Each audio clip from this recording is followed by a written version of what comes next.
Thanks to The Last of Us Day, Naughty Dog and HBO decided to drop a new trailer for the very highly anticipated The Last of Us. Oh, I can't wait.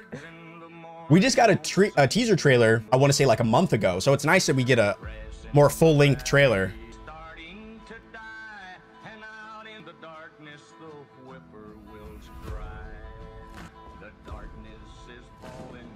This show alone has me wanting to replay the original.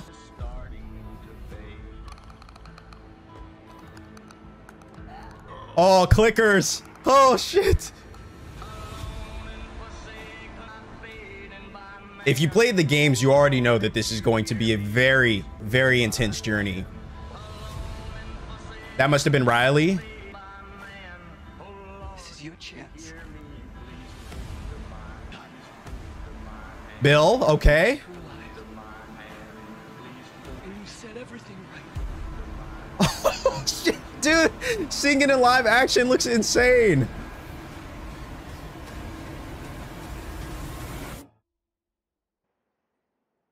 Save who you can save. I'm assuming that voice must be Tess from the game. Holy moly, guys. The Last of Us coming in 2023. What's going on, beautiful people? We just got our first real trailer for the upcoming The Last of Us. And while there isn't a lot shown and it is relatively a brief trailer, there's a lot that we can take from it. And I was seeing a lot of moments from the game brought to life here. And I can't tell you just how happy this trailer made me. So we're going to go through it, break it all down, and frame by frame, honestly, because I'm so hyped about this. And I'm just really excited to share in this excitement with you guys. So let's do it. So obviously we start off the trailer. HBO is making this series, which I gotta say off the jump, I wasn't necessarily sure about this. But given the success of some of, HBO's recent shows like Euphoria, I'm very excited for them to be bringing a live adaptation to one of the most beloved series of all time. Now, after seeing The Last of Us, I want them to make a Red Dead Redemption show. Like, are you kidding me? To see John Marston and the whole gang alive and well in live action would be absolutely insane. But we're moving on.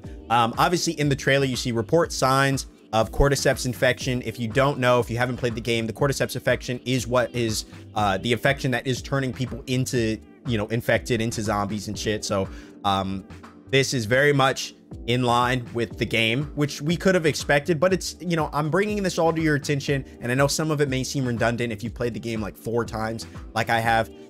Some of it may seem redundant, but it's very important, and it's beautiful to see it in live action as opposed to in the game. So I like how it gives you symptoms, and in a world where, we're coming off of like the COVID pandemic and stuff like that, it is very much, it's almost too real in a way to be watching the show. And I think it's what's going to allow people to connect with it even more, because we kind of dealt with this whole thing on a much smaller scale. Obviously people weren't turning into infected, but it was still, a big deal and widespread. So this show's going to be too real. So coughing, slurred speech, muscle spasms, mood change, all can be related to the cordyceps infection. So it's really cool to see this kind of like real world building happening here. And then as we move on, you can see people painting over the Firefly emblem, the Firefly symbol. If you guys, like I said, if you haven't played the game, the Fireflies are a group of kind of, I guess you can consider them a group of rebels. I always thought they were the good guys, to be honest with you. They may be a little extreme in some cases, but they are kind of a group of lowly survivors that form this group called the Fireflies, where they're trying to find their own way with the scientists that they have to find a cure for the cordyceps infection. And so they're obviously at odds with, I believe, the government, I think, something like that. Or you know what, it's been a while since I played the game. Okay, but all I remember is that the Fireflies were the good guys, in my opinion. They did some kind of shady business, but for the most part, their heart was in the right place. Desperate times call for desperate measures, Oh, here, as you can see, I love this little element here. I'm very excited to see Pedro Pascal, but at the beginning of the original Last of Us, his daughter mentions that he has a broken watch. And obviously you can allude to many different foreshadowing things that will happen in the game that this watch potentially foreshadows. But all in all, she gets him a new watch for his birthday. which was really a beautiful scene and a great start to the game. So it's really beautiful to see that this is kind of being brought into the picture as well. Pedro Pascal really looking like he's targeting the character of Joel. Joel is a kind of a gritty guy. He's a guy that has experienced incredible amounts of loss. And throughout the course of the first game, he is not only desperate, but also determined at the same time to ensure that he finds success in his mission. Obviously, that mission is to escort Ellie to the Fireflies, because Ellie potentially has an opportunity within her to save the entire human race. So Joel experiences a lot in the game.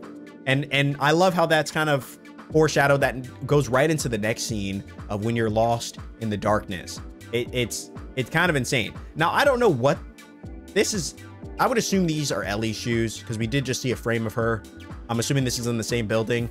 This could potentially be later in the game when she's kidnapped by those crazy people who I think are going to like try to eat her. Or it could be the beginning of the game where she's kind of held captive by the Fireflies, because they kind of know who she is and what her ability is before Joel even does. So this is obviously taking place.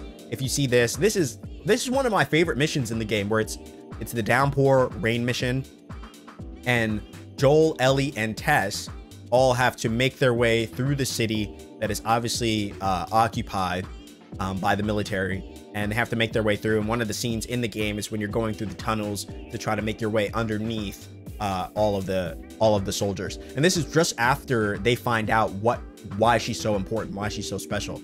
So it's kind of they really are showing that they're taking it straight from the game, which is incredible. And this is that exact city that I was telling you guys about.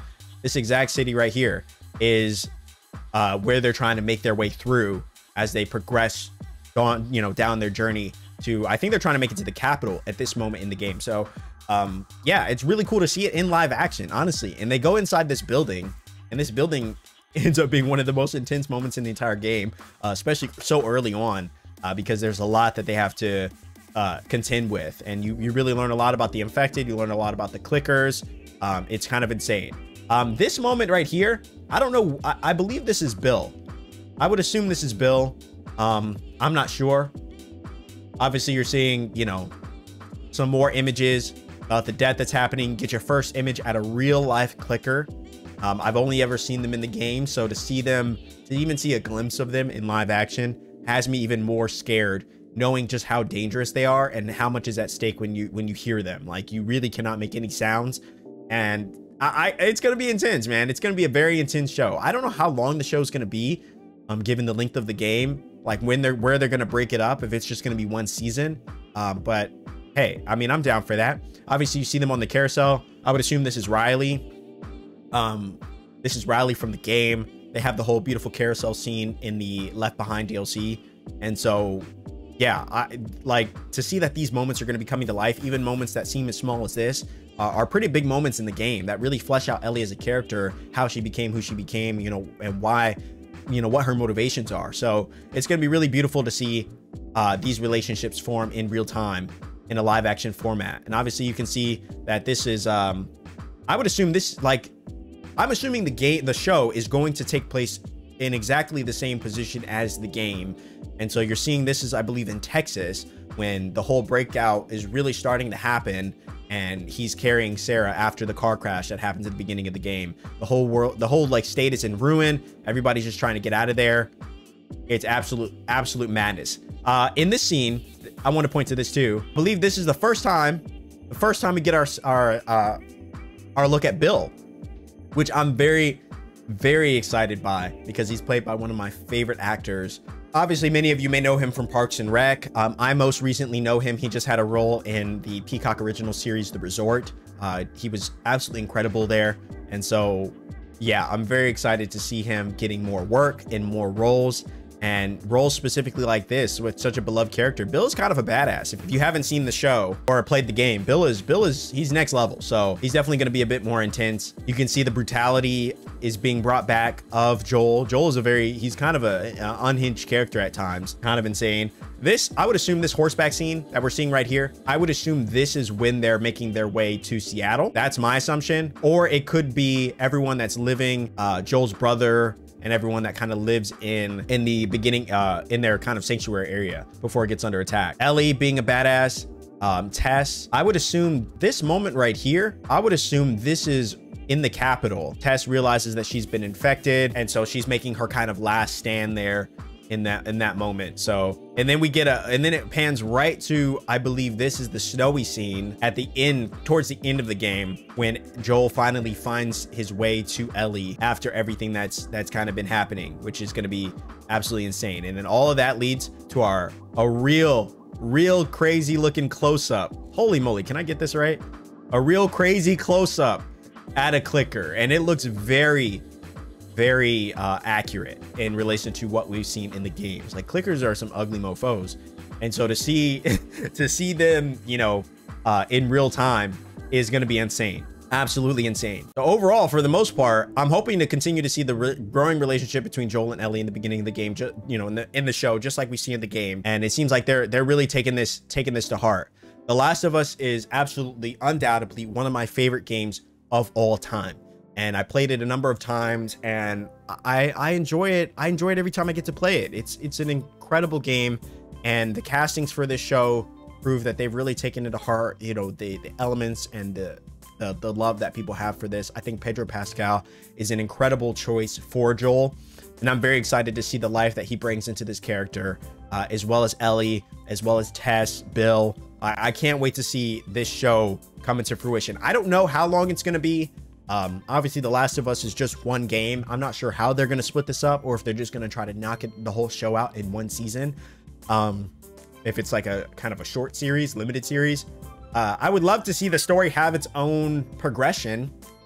I would love for them to dive into events that happened before, that happened after the first game, because we know that the second game takes place, I think, a few years after the events of the first. So it would be really nice to see them kind of dive into some nuanced moments that we don't really see between the first and second game, but that's just my guess. I hope that this is a multi-season show, but I guess we'll just have to wait and see. But I'm very excited for it. 2023, we're gonna get The Last of Us, and I cannot wait. But let me know what you guys think of the trailer. Are you excited for this series? Let me know why down in the comment section below. If you're new here, please subscribe to the channel, drop a like in this video, as it greatly helps out. And I can't wait to share in more trailers with you guys. But that's all for me. Thank you so much for watching this trailer breakdown for one of my most highly anticipated shows next year, The Last of Us, and I can't wait to share more with you guys. But until then, my name's That Guy Rye, and thank you so much for watching.